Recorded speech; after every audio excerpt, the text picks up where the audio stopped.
So what's going on, y'all? It's Athletes Culture again, coming at you with another video. So it's already been determined. The MVP award has been issued out, like we all thought, like we all knew. It was going to Giannis Antetokounmpo of the Milwaukee Bucks. All right. And as we all know, with these awards that are always given, there's always controversy. For one reason or the other, there's always a group of fan bases that felt that their guy should have got the MVP award over the guy who actually won it. But no fan base is louder than the current fan base of LeBron James. And that's because, he is one of the most popular athletes in the world and he has a large following, et cetera, et cetera. But what makes it even louder and more profound is when he gets on and he starts discussing as to why he's upset that he didn't win the MVP award. And that just exhibited a huge level of narcissism. Huge level of narcissism coming from LeBron James. Now, to me, in my book, I like LeBron as a player. I think he's a great person too off the court in, certain degrees. But when we talk about the debate between MJ and LeBron, if it already wasn't like this, at least in my book, the gap got even bigger after these statements that he came out talking about the MVP award and the voting and the criteria, et cetera, et cetera. Let me just put it in perspective like this. Why I call him a narcissist, and he basically sounds like a crybaby. The same system he argues about that he's crying needs to be changed, he benefited from. LeBron has benefited from that same voting structure system in 2 out of his 4 MVP awards, okay? And you can make the claim for all 4 of them, but for sure 2 of them. The reason why I want to bring up these 2 is because it's the same situation that we're seeing with Giannis, okay? LeBron in 2009 got his first MVP award, all right? The Cleveland Cavaliers finished with the record of 66-16. They were the best. They had the best record in the NBA. LeBron statistically was phenomenal, no doubt about it. We're not going to sit here and say like, oh, he didn't have the numbers or whatever the case may be, because he sure did. So the NBA's MVP criteria has always been best player on the best team, and the second criteria will be historical statistical season. That is how it's always been in the NBA. Now, in 2009, LeBron averaged 28 points per game, about 6 assists, 6 rebounds, 7 assists. Those were LeBron James's numbers during the 2009 NBA season. And like I mentioned earlier, his team ended up winning 66 games, 66 losses. They were 66-16, Actually, let's even correct some of the numbers. 28 points, 7 rebounds, 7 assists, during the 2009 NBA season. Great numbers by LeBron James. Who finished second in MVP voting was Kobe Bryant. All right, Kobe Bryant had a great season too himself. I think his numbers got to be like, he averaged about 26 points per game, I believe. 5 assists, 5 rebounds, somewhere around that line, something like that. But back on LeBron James. All right, 2009, let's put this in context. Cavs and the Lakers were supposed to meet in the finals because they were the 2 best teams in the NBA. They had the 2 best records. Cavs 66-16, the Lakers 65-17. All right. LeBron wins MVP, rightfully so. He was the best player on the best team in the regular season. He won the award. But what happened in that playoffs? They lost in the conference finals. All right. They messed up the NBA finals. We were supposed to see Kobe versus LeBron, Lakers versus Cleveland. The West Coast versus the Midwest. We were supposed to see Nike's 2 biggest stars in basketball face off. LeBron messed it up. His team lost. Now, did we go around saying LeBron did not deserve the MVP award? That should have went to Kobe Bryant because his team actually went further and went to the NBA Finals and actually won it? No, we did not say any of that. All right. If anything, we gave props to LeBron. We said, hey, he'll be there next year. All right.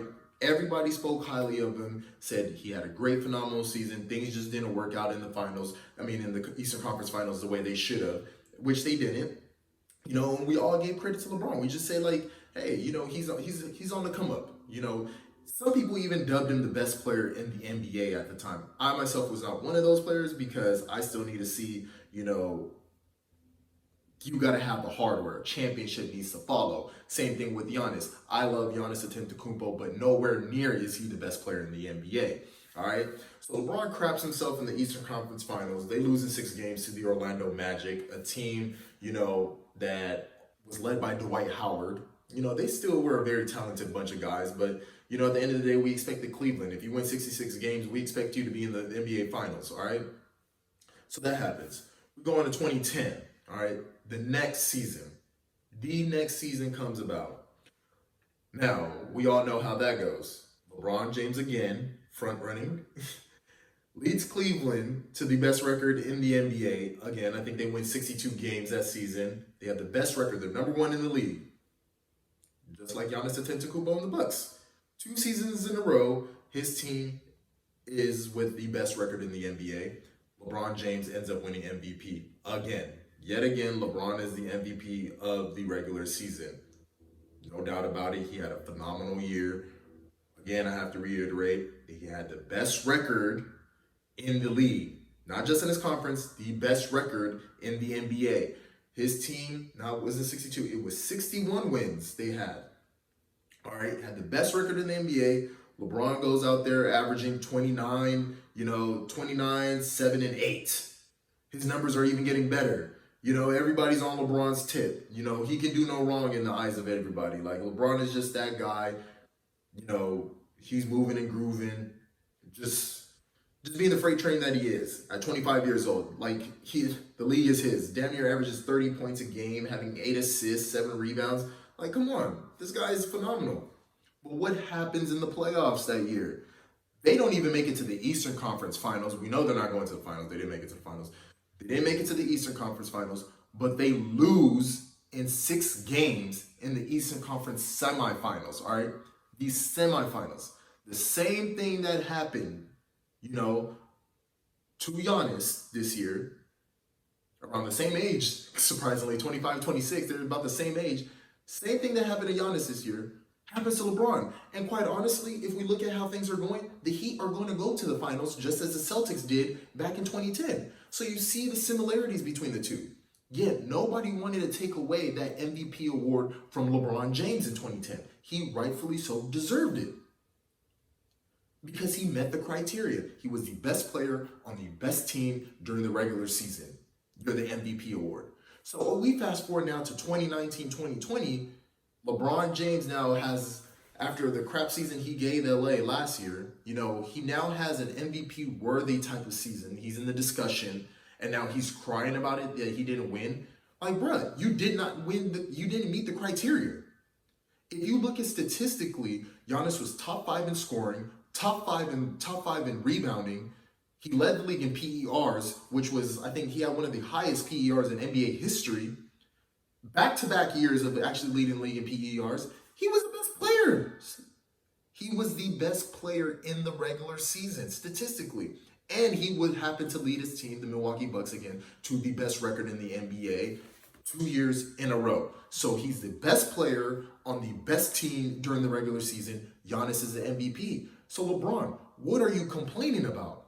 This is narcissistic behavior because LeBron has all his minions in the media, just like the Rachel Nichols of the world, going out there tweeting that the NBA needs to change their criteria to be more modern like other sports. And again, I ask, what other sports have a separate award from the MVP and the best player? What other sport out there? I want to know. Soccer doesn't do it. The NFL doesn't do it. The MLB, I looked this stuff up. No other sport they have the same criteria. It's what you do during the regular season. And for somebody like LeBron James at year 17 to still be focused on individual awards rather than increasing his hardware, like, this goes to show you that this guy is a full-blown narcissist. He's not even focused on winning, how he's going to help bring a title to his teammates, to the city of LA. He's more concerned of how he can increase his individual award count. That's what he's focused on. All right. And at this time, because the Clippers went and crapped themselves, they were the only teams that could serve LeBron James a piece of humble pie, just bring him down to earth. But now that they're going to have a smooth cakewalk to the finals, and LeBron knows this, Denver is mentally checked out. They're exhausted. They can't compete with the Lakers. I don't really see the Heat or Boston really threatening the Lakers, though I could be wrong. I thought Boston would be leading in this series against the Heat, but Jimmy Butler and them boys down there, they're really showing us something. And they may even shock the Lakers. Who knows? Who knows? I doubt it. The Lakers should win it, but all said and done, I mean, this is very narcissistic behavior of LeBron James to be complaining about an award, an individual award at that he did not even meet the criteria that has benefited him before in the past. He's now calling for change because he's not winning the award. This crybaby behavior, this is that crybaby behavior that needs to change. It just needs to change because what example are you setting? All right? You didn't meet the criteria. Because you didn't meet the criteria and you finally gave us a season worth even mentioning you in the MVP discussion, you now are crying and think that you deserve to get it. And I'm glad that the NBA didn't do it because if the NBA continues to leverage themselves on LeBron James, they might as well just fold up the minute he retires. You cannot have this paradigm where you make the individual player, basically the breadwinner for the league. That's what it is. And this is why he behaves the way he does. The media has pacified him, has basically babied him all throughout the years. He's 3-9 in the finals every time he loses. And this is why we say he does not compete with Michael Jordan. See, somebody like MJ will not take, losing the MVP award personal or come out and say things need to be changed because MJ would know, like, hey, I benefited from the same system. What I need to do now is this guy has my award. I need to go out there and get the other award that's more important, and that's the Finals MVP award, winning the NBA title. Hakeem Olajuwon, he was upset when David Robinson won it in '95. He even came out and said that was a fuel to his fire going through that '95 postseason, especially when they played the Spurs, because he looked at David Robinson like he has my award. So I'm going to go out there, I'm going to outplay him, and I'm going to go win the NBA title to prove who's the best player in the NBA. And that's what LeBron should be on. That is what he should be on. Not complaining that the system needs to be changed. The same system that you benefited from for years. Then he brings up, he uses examples, citing examples like the All-NBA defensive selection and how he should have won the Defensive Player of the Year award in 2013. Well, newsflash, buddy. All right, let me give you something and tell you guys out there. 2013, we know Marc Gasol won the Defensive Player of the Year award. He was on the All-NBA second team. Same thing happened a year prior. Tyson Chandler won the Defensive Player of the Year award. He was on the All-NBA defensive second team, all right? Both years, one can argue one didn't deserve the MVP or the other. I think what was more of a travesty, Marc Gasol, personally to me, deserved it in 2013. Who didn't deserve it in 2012 was Tyson Chandler. Go look that up. Somebody like Serge Ibaka should have won it. He led the league in blocks, was up there in defensive rating, blocks plus minus. Serge Ibaka met that criteria. Tyson Chandler was in neither of those categories, all right? Actually, LeBron was actually a better defender in 2012 when you look at the numbers and the stats than he was in 2013. All right? So it's the only reason why he's even arguing for 2013 was because I think he finished second in Defensive Player of the Year voting. So he felt he should have won the award when really he was actually a better defender in 2012. But he wasn't even in the discussion for top 2 Defensive Player of the Year awards in 2012. So he doesn't bring that up. Because in 2012, the same situation happened. So this just goes to show you he's disingenuous when he talks about his complaints and his grievances with the league and the way that they vote. And because of those 2 scenarios that happened where those players won the Defensive Player of the Year award, made it on the second team, what happened? The league in 2013, 2014 changed the criteria. Before, the All-NBA defensive team selection was voted on by the coaches, while the Defensive Player of the Year award was voted on by the media. So the following year, in 2013, 2014 season, the league changed it.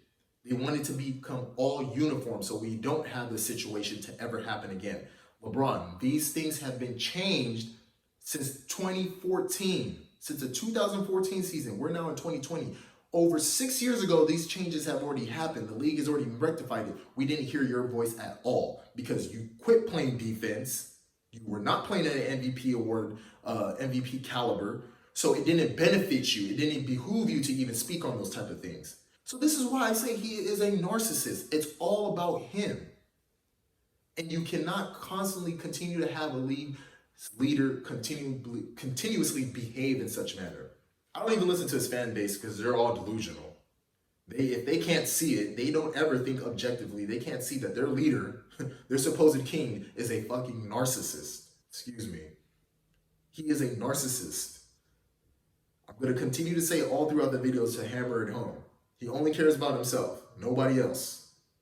And then he has his teammates or people part of Clutch always tweeting about him, talking about, oh, he should win the MVP award, basically trying to help pump him up. So everybody who says that Clutch media stuff, oh, it's a rumor, it's a myth, it's true. Never in the history of the league have you seen other players in the NBA tweet about, oh, who should actually be the MVP award winner. None of it. Not even we know Jordan era, they didn't have social media, but even in the more modern era with some of the players like Kevin Durant's, Kobe Bryant's, of that ilk, Russell Westbrook's, they never had other players tweet about them winning the MVP award. Let me tell you, NBA players are some of the most opportunistic people that you will ever meet. They are jealous. They are fanboys too in their own way. But the jealousy and the opportunistic behavior resonates more than anything. So for those players to come out to even tweet about another guy that they're competing against, goes to show you they've been compensated in one way or the other, or have been told to do so, seeming that they are going to benefit in the back end. But, I want to hear what y'all have to say. All said and done, the league award it's been good. The way they've been doing these MVP awards and issuing out the league awards, they're fine. If there needs to be any glaring changes like what they did with the Defensive Player of the Year and the all-defensive team, the league moves accordingly and they make those changes, which they have. They have modernized the award to get the award winner. All right.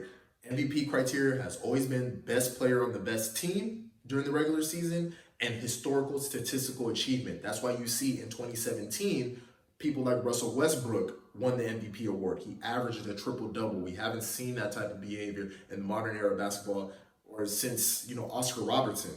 Basically, we haven't seen anybody average a triple-double for the regular season in the modern era of basketball, hence why Russell Westbrook won the award. 1988, same thing. MJ's team was not the best team in the league. Nowhere near it. Yet Michael Jordan won the MVP award. Why? He averaged 37 points per game. He was a Defensive Player of the Year award. So not only was he offensively the best player, he was also defensively the best player. He had the highest statistical average, point to average, of any other player in the modern era. And he won the MVP award that year. That's why it was historically, statistically, it was a historical achievement. We hadn't seen anything. That's why that same year he won the scoring title, Defensive Player of the Year award, and the MVP. The closest thing we have to such a situation is Kobe Bryant in 2006 and 2007 to have won the scoring title and make it to the All-NBA Defensive First Team. There's only been two players in NBA history to do that. That's Michael Jordan and Kobe Bryant, which is why, when you talk about robberies in MVP awards, there's only two seasons that come to mind.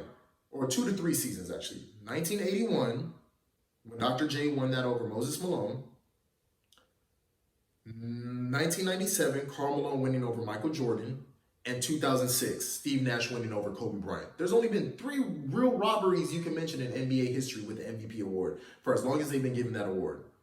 But so far, they've got it right. Giannis is the MVP award winner. No ifs, ands, or buts about it. I want to hear what y'all have to say. Like, comment, subscribe down below. I'm out.